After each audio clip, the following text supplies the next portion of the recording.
lapar, tetapi Quraisy dipuji oleh Allah memberi makan mereka keluarganya dengan rekhlata jutai wasai, dengan sistem perdagangan.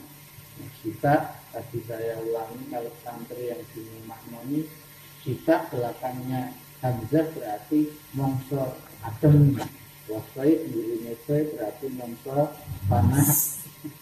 Ini yang satu. Yang kedua, karena mereka tetap mensucikan Ka'bah, mereka tetap beribadah kepada Allah dengan mensucikan Ka'bah, maka dari dua faktor entrepreneur dan spiritualitas, mereka adalah pebisnis yang tangguh dan juga tidak meninggalkan nilai spiritualitas, tetap beribadah kepada Allah. Maka pantaslah di mana bangsa-bangsa Persia, Romawi, Cina, Jawa hanya sedang sibuk menarik bendera dinastinya yang terhebat, tapi mereka melakukan pengenalan bangsanya dengan sistem dagang, sehingga kemana-mana mereka wa'amanahum min khawf, karena jika mereka diganggu perdagangan kacau, kerajaan bisa ambruk, kerajaan yang di sana-sana. Jika ekonomi guncang, maka kerajaan pun akan ikut guncang. Maka walaupun Bani Quraisy tidak memiliki kerajaan, tapi memiliki perekonomian yang kuat, maka mereka dihormati oleh bangsa-bangsa yang lain. Bahkan kadang ketika mereka datang ke satu negeri di Syam atau negeri di Yaman, mereka dihormati laksana para raja, padahal mereka bukan raja tetapi pedagang yang memberi makan keluarganya dengan rezeki yang halal, bukan dari menarik pajak seperti orang-orang yang lain. Maka terpilihlah Quraisy ini untuk nanti melahirkan Rasul Sallallahu Alaihi Wasallam. Dan setiap Quraisy itu setiap masuk di daerah-daerah bukan sekadar memberi makan keluarga kita, tapi memberikan income kepada yang di tempat ini tanpa pemerasan, tapi dengan doa berdagang. Justru menguntungkan negeri yang dimasuki kan? Iya, dan sekadar mencari makan untuk keluarganya halal, tapi juga tempat yang ditempati setiap lingkungan Quraisy mesti makmur. Karena apa? Beliau itu bukan memandang sebelah mata terhadap hidupnya, tapi penuh dengan pandangan bersama.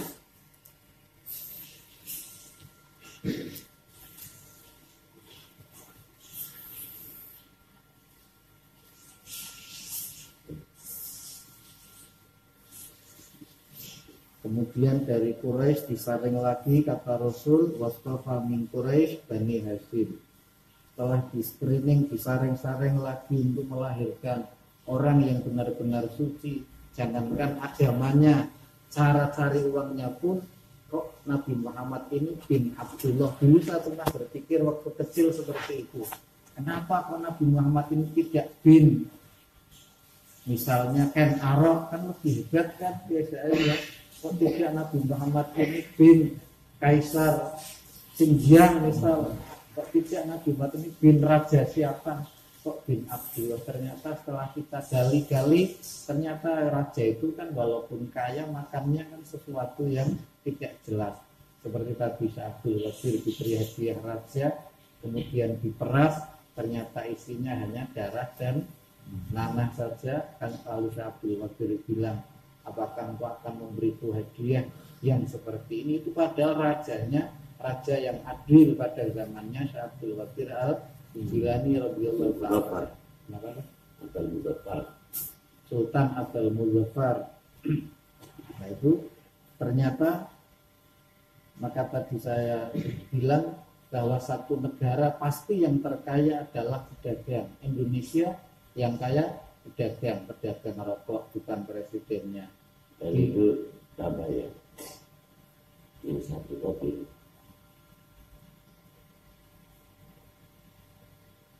Dari saya kata satu kebicaraan apa? Lau.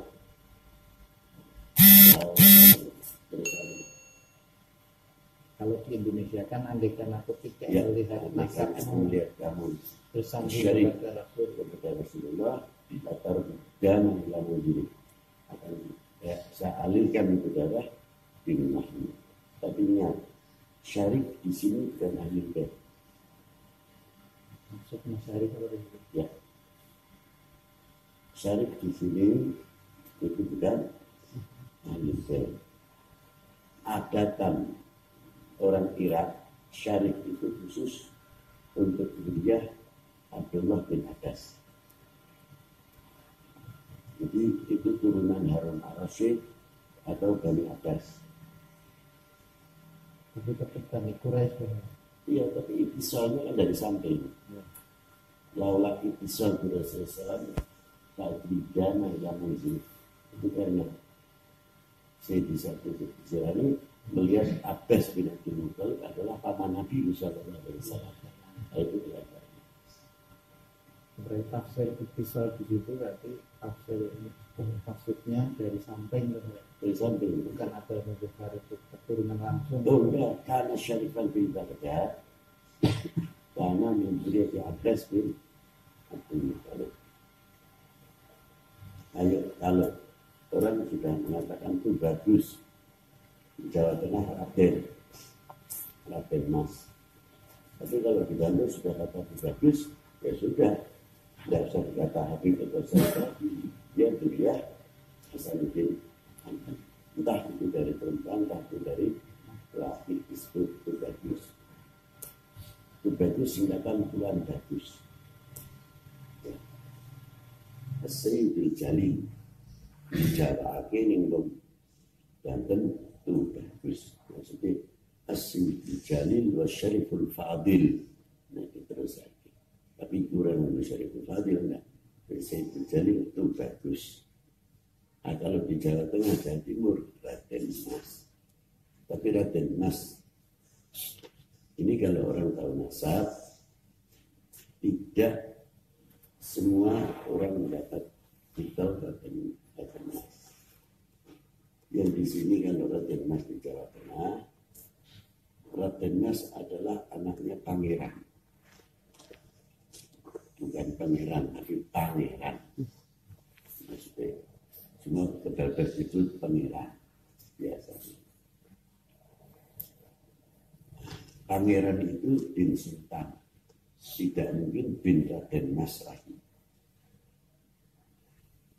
Kalau pangeran pasti bin Ratu Raja. Kalau Raden Mas bin pangeran. Ada gelar Raden Mas, tapi kita hanya ada tituler satu kehormatan. Kalau menduri Raden-Raden ini siji Raden Mas Dewi. Nah ini gelar Raden Mas itu perlu dilakukan. Kalau Raden bin Raden bin Raden bin Raden bin Raden Mas bin Pangeran baru bin Kanjeng Sultan. Itu sih benar.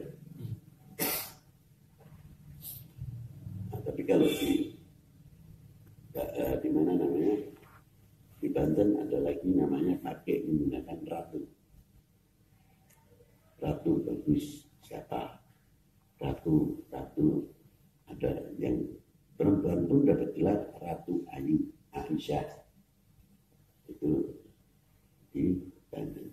Tapi kalau ini dipanggil Ayu itu nasab jelas sudah dari laki tidak diragukan. Panggilannya Ayu.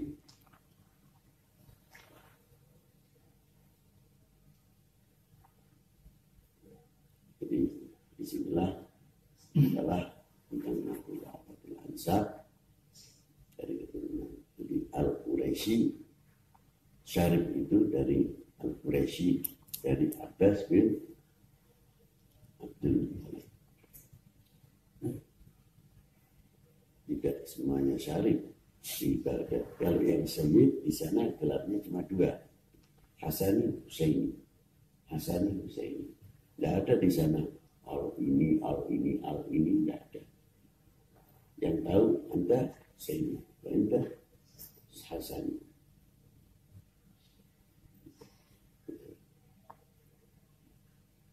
Tapi kalau Hadramaut berbeda. Hadramut dengan dasar untuk memudahkan nasab yang paling terdekat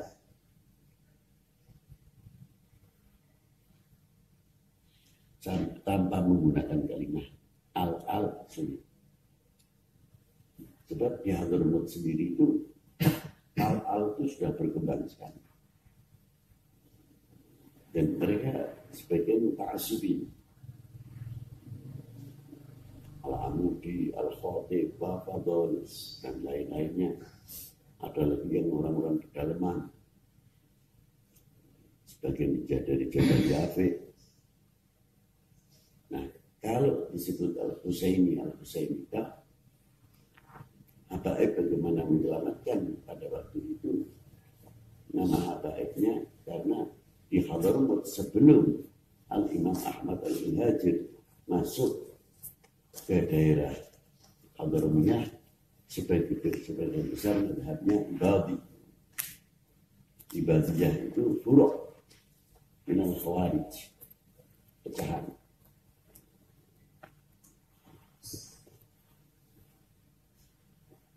Yang masih khawarij asli itu sebagian godek di nomor sejike atau cingkrang di gede ape dan ini mesti itu ciri khas. Termasuk yang membunuh Sayyidina Ali itu ahli tahajud. Malam ini hitam. Katanya wa cingkrang.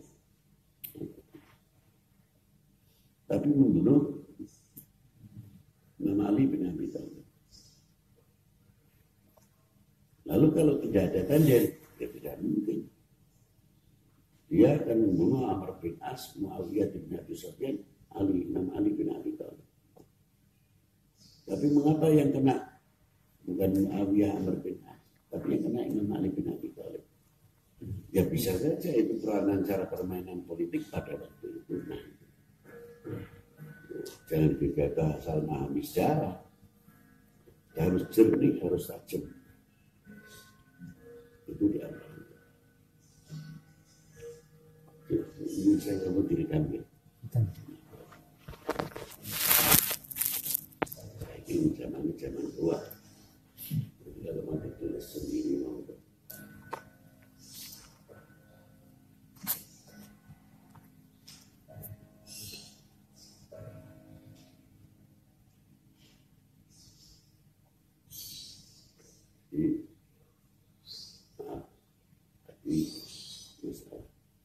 Di Hadramut maka muncul ada Al bin Yahya, ada Al-Atas, ada bin Abu Bakar.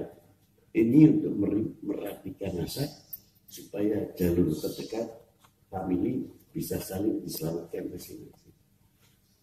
Kalau menyebut Al-Husaini langsung atau Awil Hasani, orang-orang Ibadiyah akan melirik.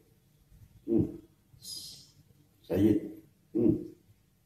Qurna Ali bin Abi Thalib, dia sangat benci, tapi mengakui keberadaan ahli bait Nabi, tapi kebenciannya jangan tanya. Itu orang-orang Khawarij. Kalau tak perlu mau disikat, mau dihabisin. Tapi pecahan Ibadiyah yang dia berbeda. Gak lain. Cuma yang di Hadramut itu. Jadi untuk menunjukkan kita sudah al-alawi. Terus alnya al ini untuk meringankan. Jangan sampai diincar sekali ke keturunan ahli bait Nabi SAW. Apalagi sangat mudah sekali menuduh Syiah untuk mengganyang ahli bait Nabi SAW. Terus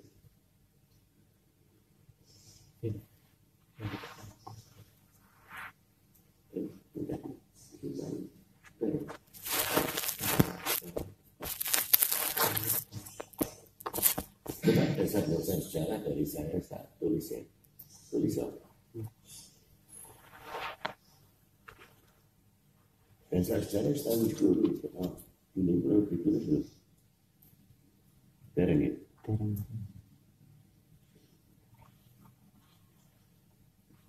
dasar-dasar sejarah. Yang pertama harus adil.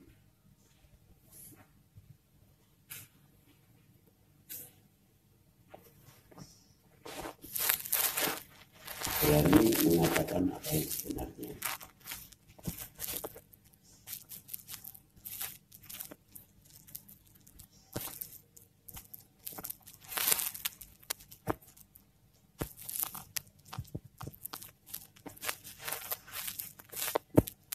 Tanpa melihat atau memandang dengan kacamata politik.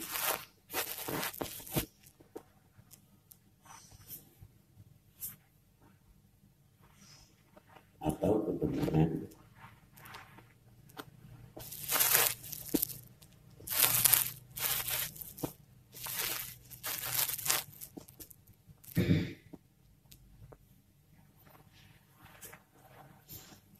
yang sehingga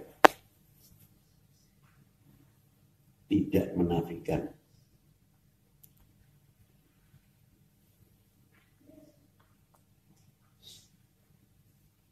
keaslian kebangsaannya atau rasnya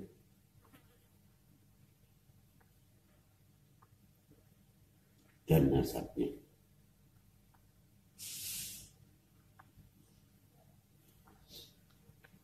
Tiga. Ya.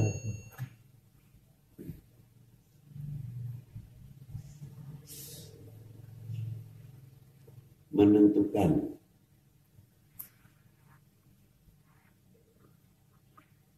nama kota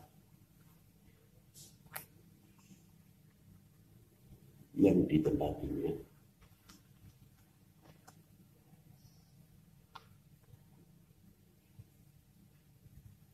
harus jujur,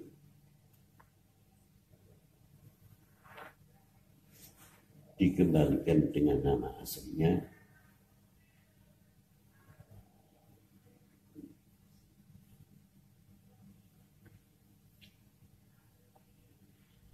tanpa berdasarkan dialek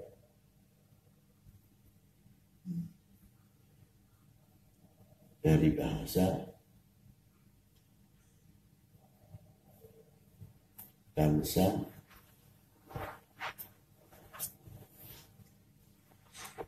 yang menuju negeri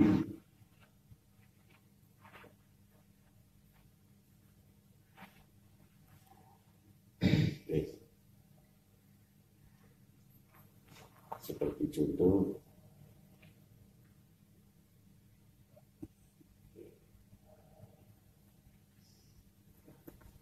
dialek Cina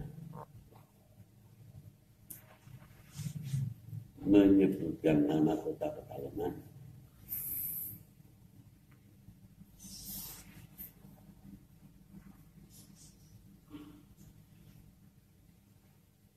Pekalongan dibaca oleh bangsa Cina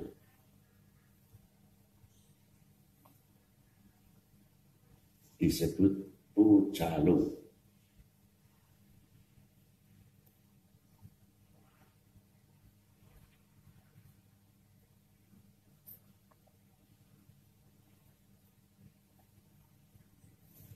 Sedangkan bangsa Arab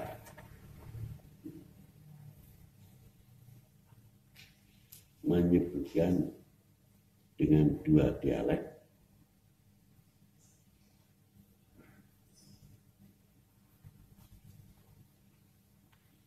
yang pertama Kalung,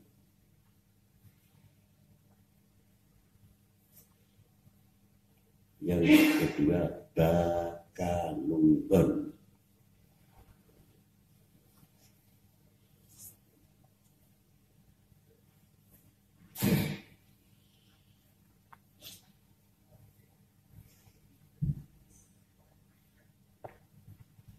Tidak bisa diperkosa,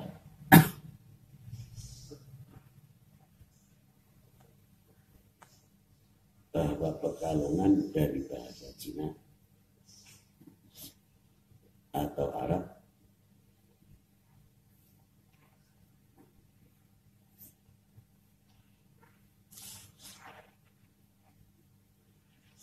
yang berstandarkan ucapan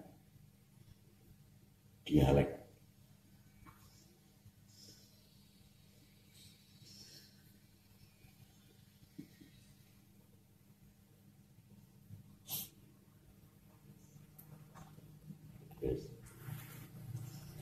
Yang ketiga,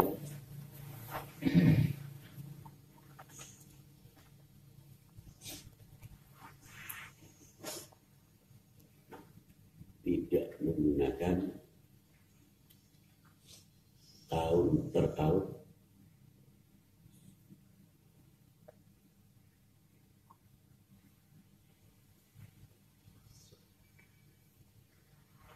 akan tetapi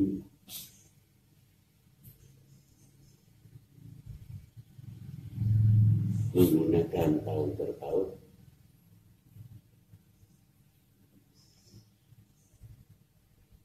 pada abad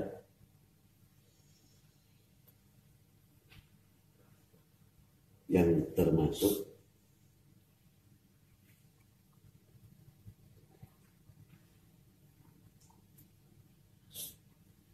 pelaku sejarah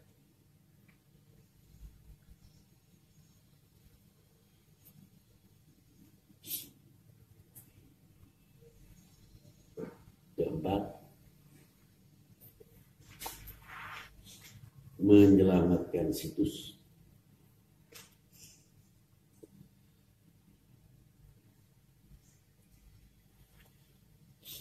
peninggalan sejarah.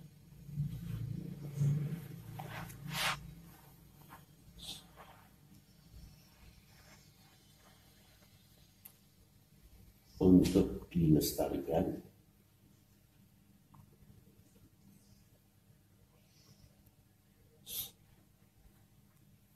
karena dari situs itu sendiri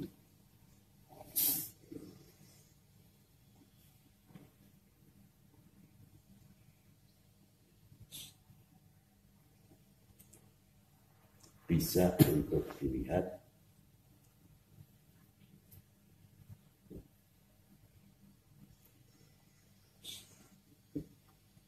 entah yang berbentuk ukiran atau relief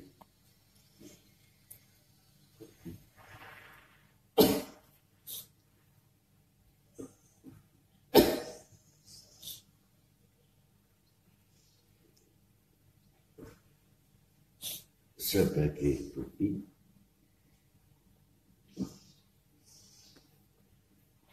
budaya-budaya yang telah masuk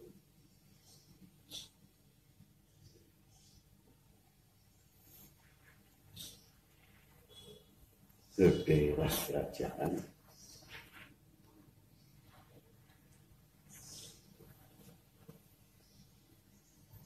negeri khususnya Indonesia, Jawa.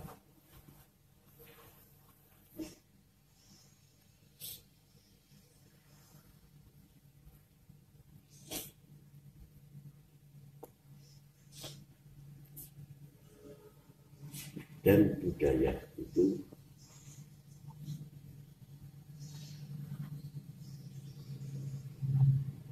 mewarnai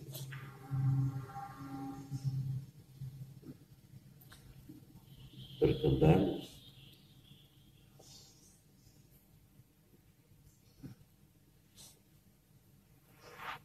di daerah tersebut.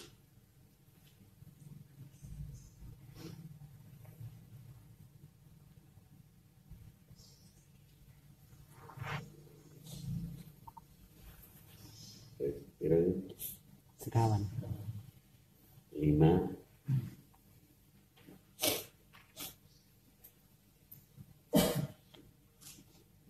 Tanah dan pohon-pohonan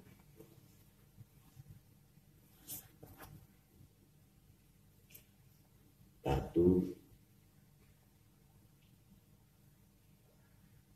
kayu, danau,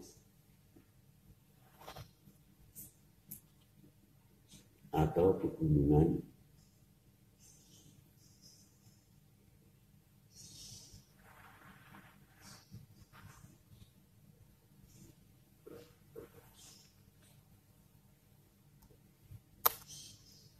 itu pun bagian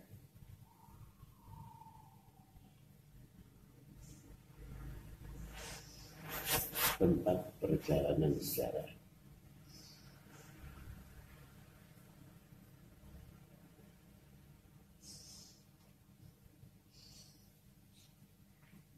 Termasuk sungai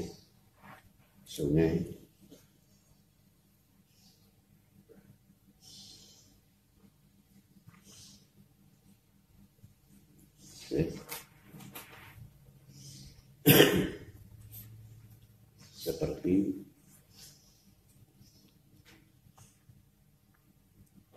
Sungai Musi,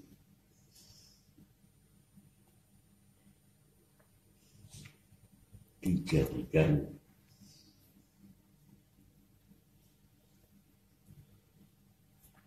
jalan untuk ke kerajaan Sriwijaya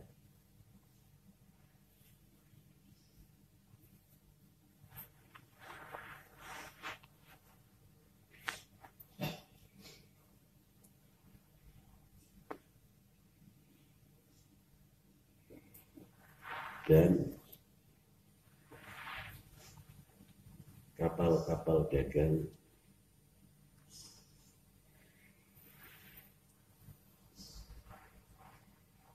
kapal perang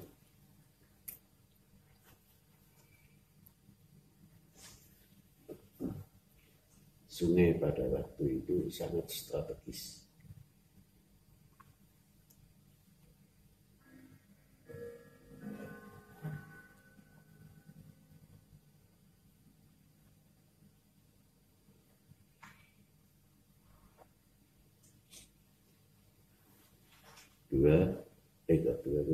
Enam.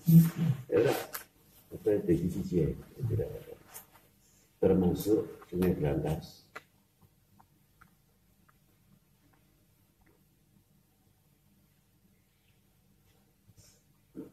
menjadi jalan utama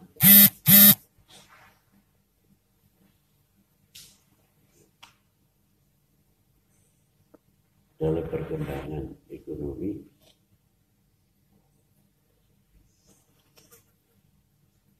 dan lain sebagainya,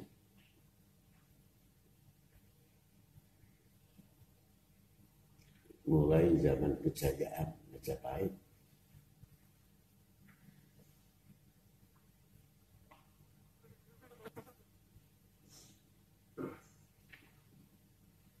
Dan sebelumnya.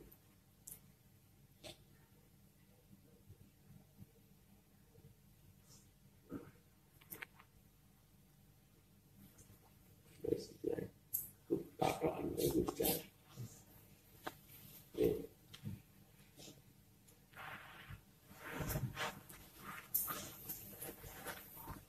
Terus iki beliau, iki kan gue patokan. Iki prinsipnya menggali sejarah.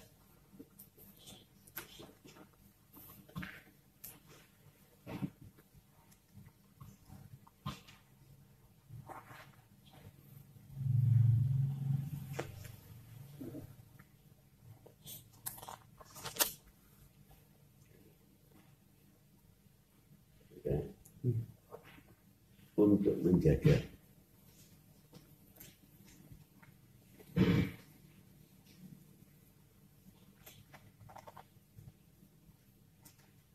perbedaan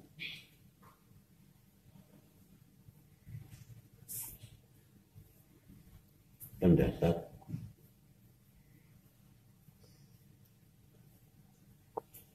masa hidupnya pelaku sejarah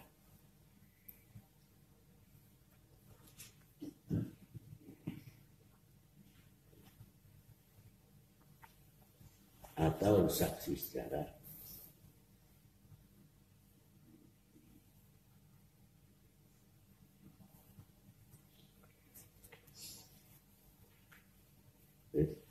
peranan tahun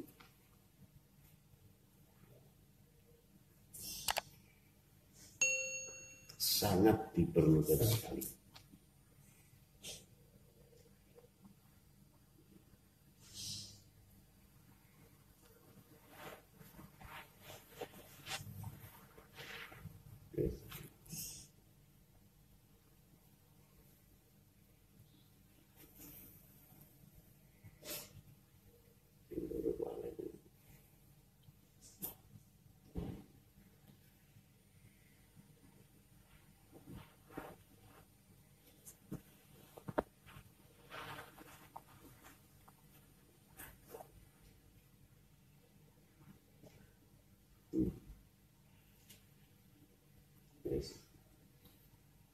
Lain dari itu,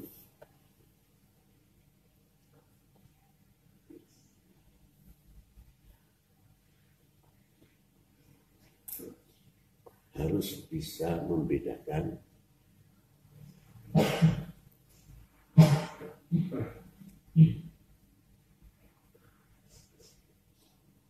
yang disebut dorih dan makom.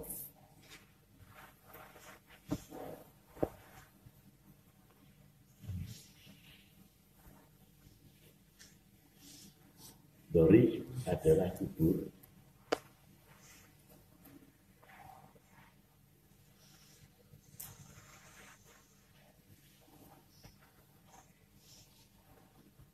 Adapun makom adalah bukan kuburan.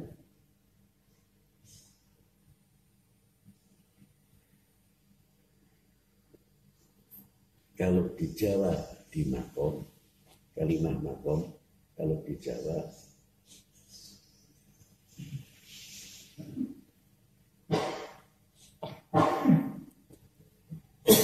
bisa menjadi dua makna.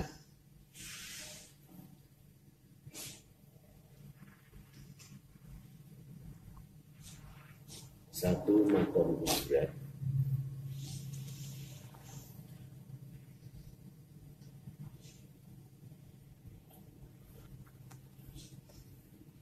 Yang kedua, makom bimakna papilasan.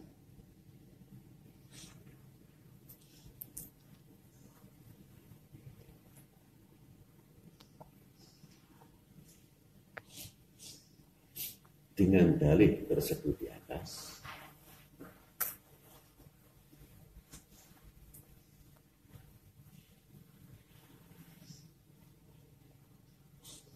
makom Nabi Allah Ibrahim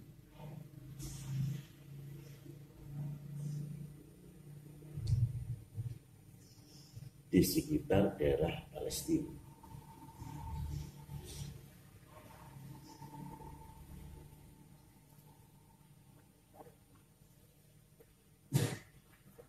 Akan tetapi makom Ibrahim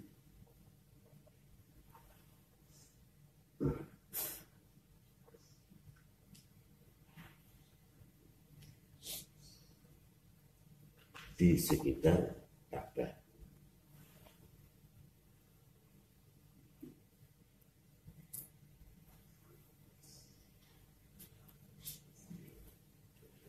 Makom Ibrahim yang di Mekah, Mekkatul Mukarramah,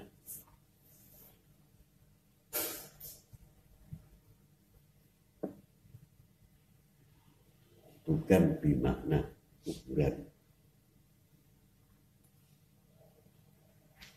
tetapi terpilasan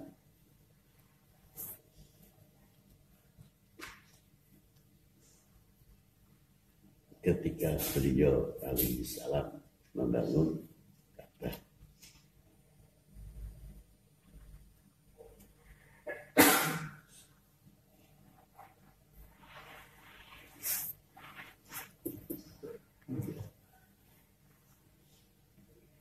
Maka bagi sejarawan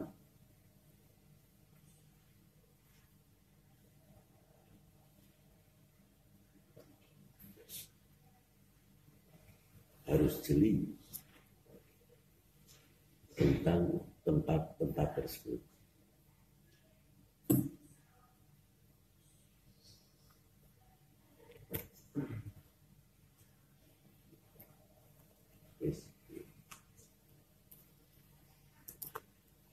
adat istiadat Jawa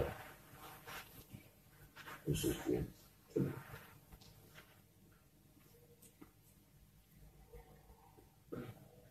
Orang itu jadi tulis ini terangan dewi. Adat istiadat Jawa ini mempunyai kelemahan, walaupun tidak semuanya. Jarang mau mencatat tulis-menulis.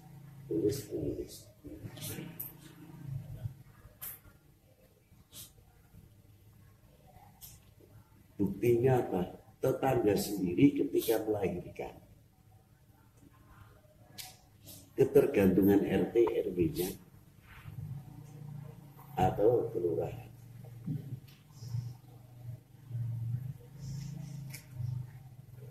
Ibu-ibu yang pilih bayi hanya bisa membawa oleh-oleh, sebagian maksudnya cantik, gemuk, ganteng, kaya bapake, kaya ibuke. Ya, oleh-oleh itu. Dungane muga dadi bocah saleh. Ya, wujud. Itu penting. Tapi ada hal lagi yang harus dilibatkan. Apa di antaranya? Hari apa dilahirkan? Jam berapa? Di rumah mana? Rumah sakit atau di rumah? Siapa yang rodoahnya? Punya rodoah atau tidak? Bila mempunyai rodoah, mestinya harus ditulis bagian daripada wasiat. Saya wasiatkan kepada siapapun yang membaca buku ini, dari anak-anak khususnya, ketika ibu atau bapak berkunjung ke Walimadul Wiladah, ternyata bayi yang dilahirkan tanggal sekian, ibunya yang bernama si A, bapak bernama si A, sama-sama mempunyai anak, tapi lebih tua umur anak adiknya, tapi tidak jauh dari perbedaan hari atau bulan. Yang masih kuat menyusunya, yang masih aktif atau non-aktif menyusuinya. Karena yang bayi saya tilik itu tadi, sang ibunya air susunya belum normal, belum lancar itu, terpaksa disusui oleh adik ibunya atau oleh orang lain. Maka ini termasuk rodoah dengan pihak putra atau putrinya ibu fulanah, bersuamikan bapak fulan, maka menjadi perhatian. Kita nulis orang.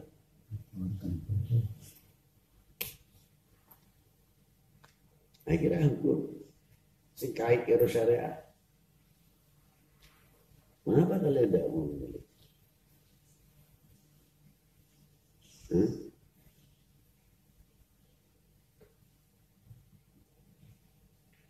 Lebih jauh saya tanyakan, sejauh mana panjenengan ini dalam rasa tanggung jawab bil ansab?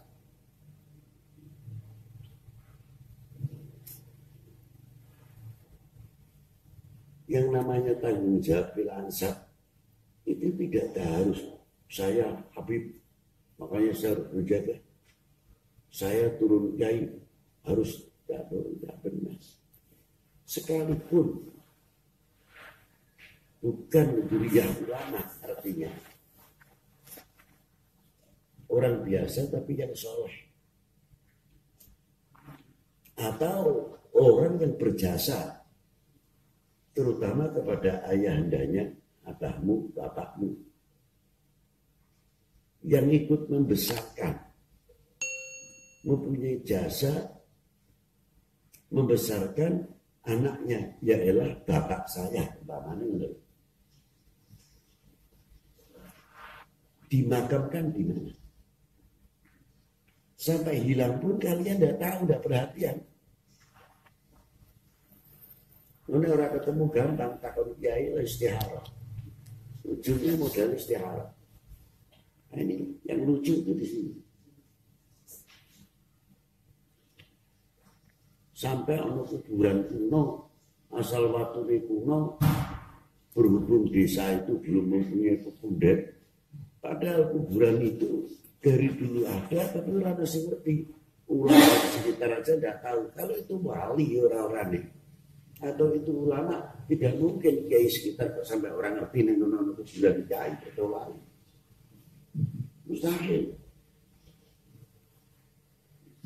Saking tingginya dia kemudian dicarikan. Itu yang makam rumah. Kalau saya dulu cikal bakali. Desa pulau itu apa? La ilaha illallah. Lalu dadak nih itu kan mengiyakan umpamanya asal kuburan itu kuburan sopo sing genah dak genah. Ini akhirnya ujung terakhir yaitu tadi istihara. Akhirnya apa? Pro dan kontra yang muncul. Siji mengiyakan karena ingin duit pepundet cikal bakale, sing siji menentang ora genah. Iki ya nah iki modale. Kuburane kok iki jare ceritane piye dan bagaimana daruh. Nah inilah dampak daripada keteledoran kita ini tidak mau mencatat dalam sejarah.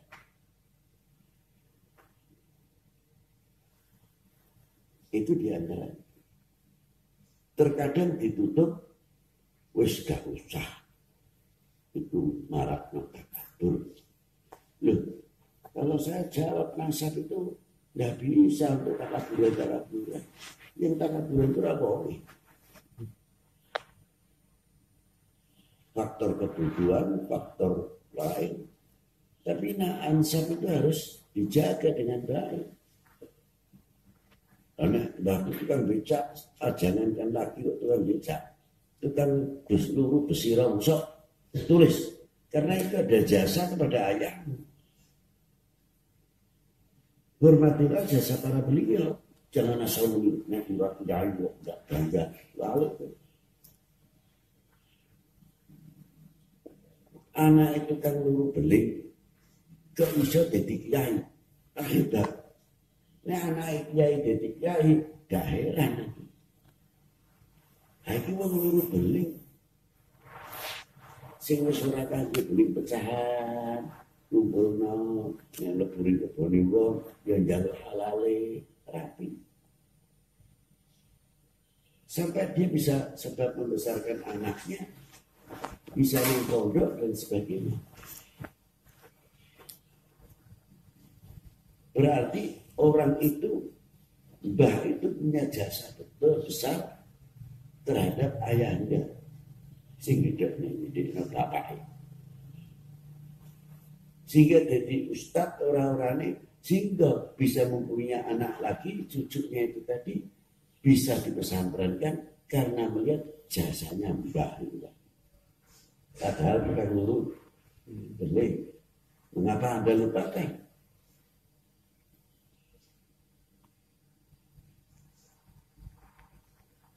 Satu sisi saja saya ambil. Apa yang namanya ngekholi itu butuh kiai. Itu Habib. Tidak. Nek kowe mampu orang tuamu dikholi. Kalau sudah tidak ada. Walau undang wong 15, wong 10, orang kudu sing arane khol pasang podium, pasang terok. Nek cara Pekalongan teratak. Terus undang kiai, bukan. Khol itu adalah untuk mengingat sejarah kalian. bagaimana perjuangan orang tua kalian dalam mencari sesuap nasi untuk anaknya dan mencari keuangan untuk nafkah sebab membesarkan anak-anaknya menjadi sekolah, entah itu yang di pesantren atau dan lain sebagainya. Pernah membalas budi apa, jasa apa untuk beliau yang jerih payahnya setengah mati. Coba itu saja dihormati, dari itulah, tidak usah macam-macam. Oh, bapakku anak ramadas, kedawan itu. Kalau anak sekolah, anak pesantren tahu bagaimana perjuangan bapak itu setengah mati, insya Allah tidak akan terjadi kenakalan anak-anak. Karena apa? Regani karo wong tuane, jangan sampai saya menjadi anak yang mengecewakan kedua orang tua.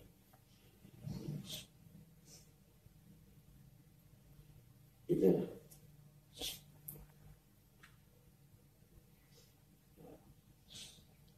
Itu satu contoh.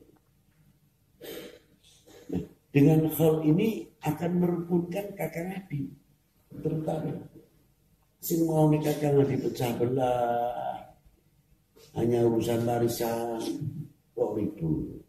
Padahal orang itu tinggal menerima jadi, terus ada rumah, tidak tahu payah bikinnya rumah, punya sawah, tidak pernah tahu resiko capeknya beli sawah dan lainnya. Tinggal menerima begini aja, pecah-pecahan kayak ayam.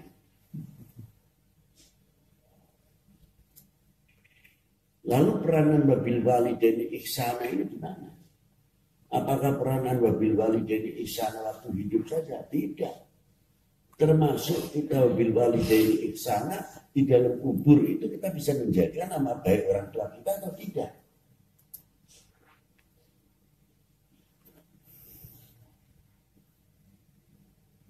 Ini kuncinya di situ.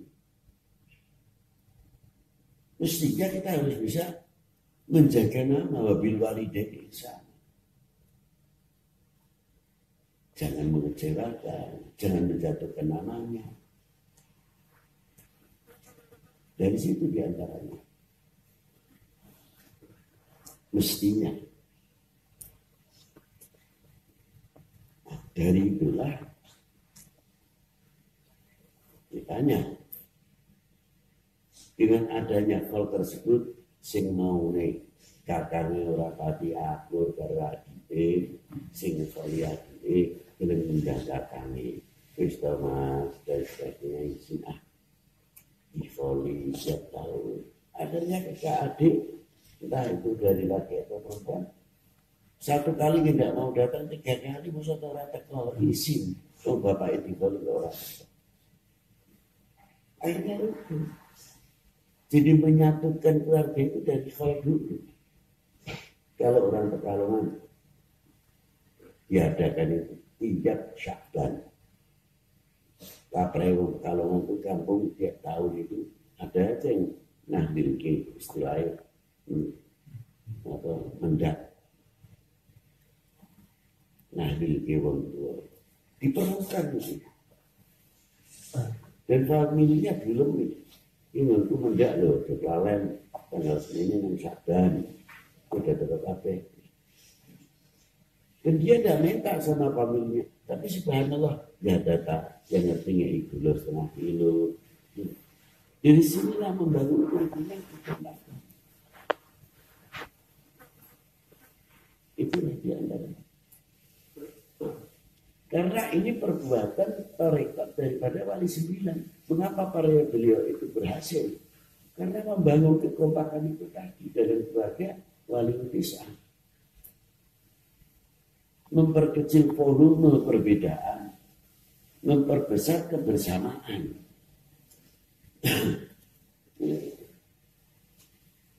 Tujuannya apa? Nasyru syariah wa din.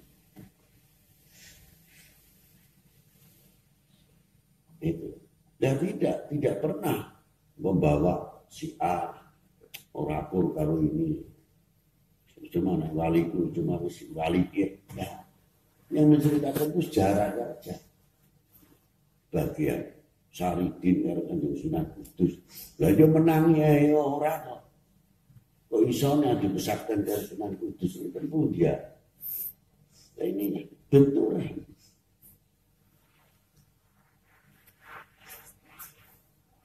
Jadi caranya piye ngatur menjatuhkan Sunan Kudus aku yang dulu. Ini satu contoh. Dan ada lagi sejarah yang terkadang dipaksakan. Nah ini. Tutu zamannya, tutu tahunnya dilebok-lebok. Maka dari itu perlunya situs, perlunya tahu situs, catatan, dan untuk bisa kita menetapkan dengan tepat bahwa wali ini makamnya demikian, tahun berapa mulai, dan sebagainya. Itu kunci di situ. Tapi tahun nomor satu pokok. Dan nah, itu diantaranya. Nah, sembarangan sejarah. Berangkat dari orang tua kita. Coba mbahku ning makane ning desa bapak itu kelahiran. Atau si mbahku aslinya kono. Dia anak bapakku hijrah. Nah, pernah nilai indah mbah kalian yang di mana? Mungkin sudah hilang, mungkin masih ada. Ataupun ketutupan alang-alang rumput sudah segini, kita tidak tahu. Dan dianggap itu tanah rotal sudah ketumpangan kuburan yang lain lagi. Kamu sampai tidak tahu. Cara wong Pekalongan ini kasare olo-olo itu nurun ki kowe lho. Wajib dihormati.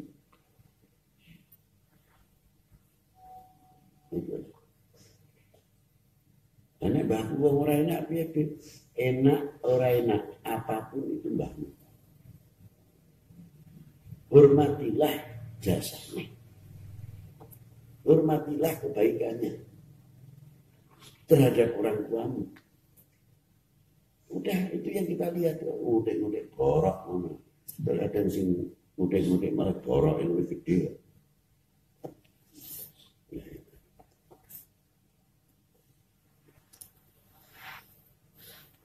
Ini. Jadi peranan sejarah harus di sini dipegang kuat. Nanti baru ketemu. Nah, mengapa saya tidak mau menggunakan tahun terpaut? Tidak mau. Tahun terpaut berlaku untuk ilmu falak, silakan. Monggo. Tapi dalam sejarah abad yang berlaku sebagai pelaku sejarah, tapi abad mereka menjadi pelaku sejarah. Tidak bisa. Saya tidak menggunakan itu. Saya kemarin ketemu dengan profesor sejarawan juga, si Pak Kusmin, Profesor Kusmin. Sepakat akhirnya. Dan dialek di dalam menentukan nama kota tidak harus standar menjadi nama kota. Itu bahkan insya Allah mungkin habis lebaran, di antara orang-orang sejarawan, ya sekitar 18 profesor mungkin akan sedikit musyawarah untuk mengangkat sejarah kembali bangsa ini. Itu diantaranya.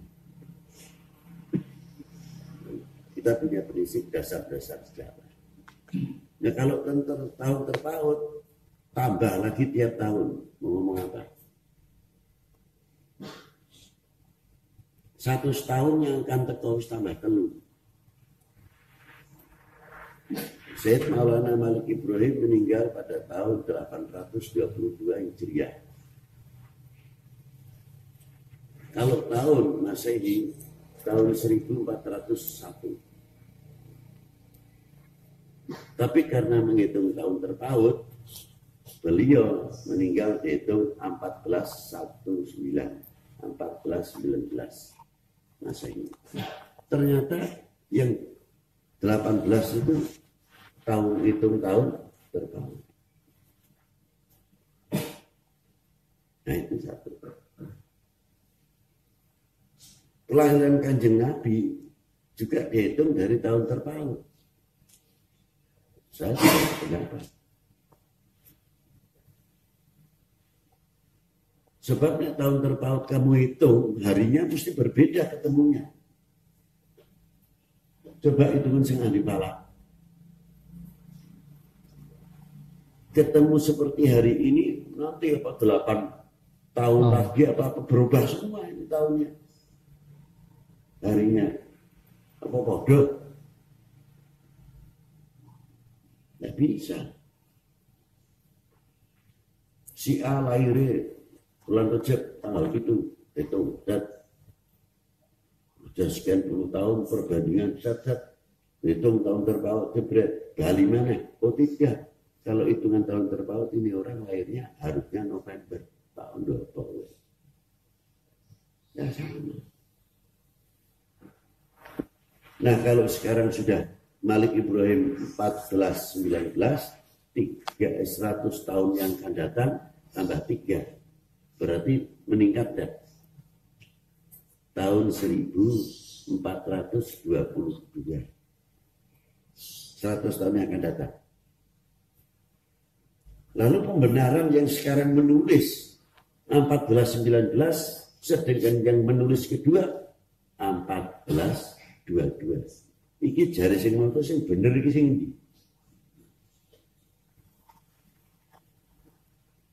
Karena itu yang tahun bertahu. Tapi kalau kita patok abad yang berlaku sebagai pelaku sejarah, selesai.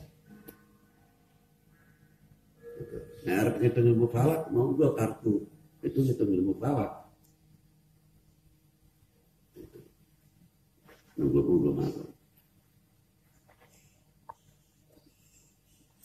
Itulah. Maka ada orang hitung tahun terbaik. Nek poso wis di sini. Dihitung ngepalak memang lagi palak, tapi dia sekelang itu tahun terpaut itu dihitung.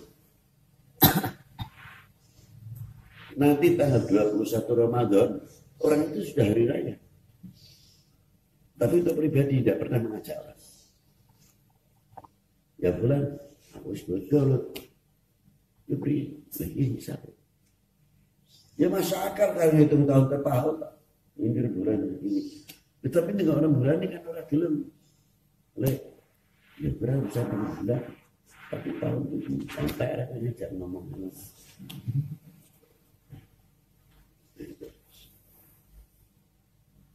Maka dari situ ini pentingnya. Belum aulia-aulia di tempat kalian. Jadi kubur ning kono iki ora.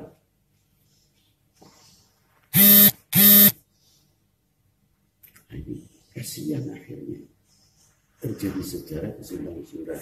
Maka dengan hormat saya mohon sekali, sekalipun nanti habis Lebaran, tolong nek durung mangsane bikin tim sendiri yang lebih kuat. Untuk saya mengharapkan sekali hingga Lirboyo Ploso dengan beberapa anak-anak pesantren yang lain bisa membuat satu buku yang mendekati kebenaran 95% paling tidak untuk kebenaran itu tentang Wali Songo. Ditulis karo Umar Hasyim beda, sejarah kan siji meneh beda. Bagaimana? Malah ada tulisan lagi yang menulis Sunan Gunung Jati Kalijogo itu abangan, Mulyo, Hasan ora abangan, Sunan ini. Lah kok ngerti ini? Menangi ora. Hanya dasarnya buku.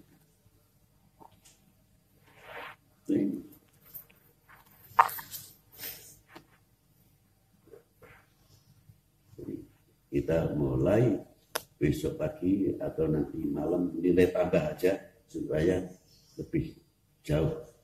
Sudah banyak kehilangan waktu. Tapi terus nanti kita alas sejarah masuknya Wali 9 dengan dasar-dasar pokok itu nanti bisa kita rumuskan. Itu mau pegang dulu tahun wafatnya 3 orang dulu. Nanti biar dihasilkan bersama topik ini. Wafatnya Al-Imam Ahmad Al-Muhajir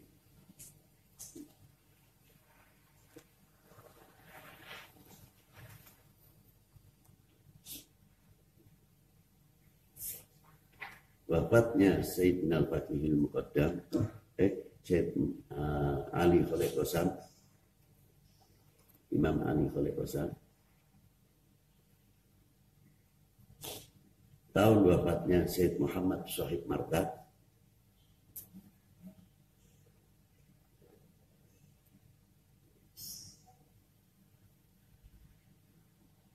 tahun wafatnya Sayyidina Fatihil Muqaddam,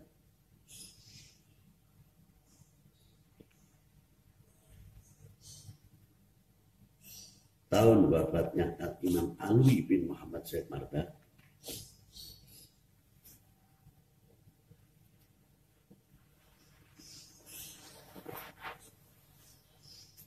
tahun wafatnya Syed Abdurrahman As-Saqaf,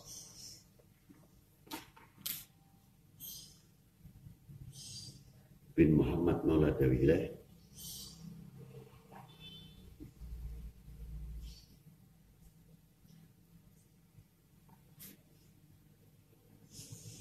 tahun wafatnya Al-Imam Alwi bin Muhammad Maula Dawilah,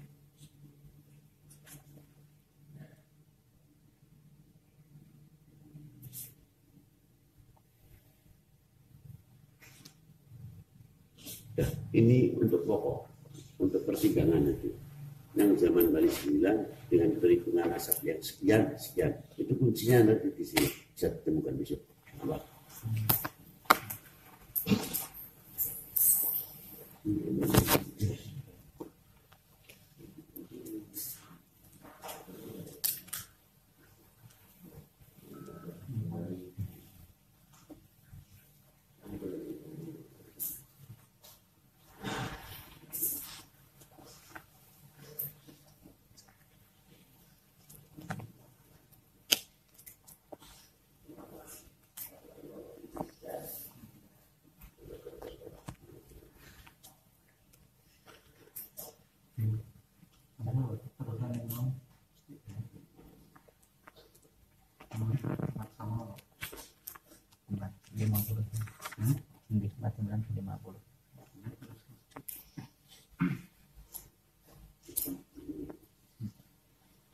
Waqal al-Muhaqqiq As-Sarif Al-Jurjani fi Sarfil Mawaqif ba'da an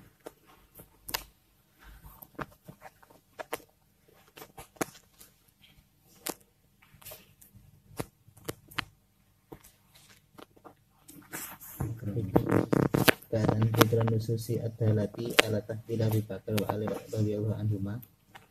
Al-Muhaqqiq Asy-Syarif Al-Jurjani di dalam Syarah Mawaqif telah menuturkan nas-nas yang menunjukkan terhadap keutamanya Sayyidina Abu Bakar dan Sayyidina Ali. Beliau berkata, wa nususu al-madhkuratu minat tarafaini ba'da ta'arudiha la tufidu al-qat'a ala ma la yakfa ala musannifin ala munsifin. Nas-nas yang dituturkan dari dua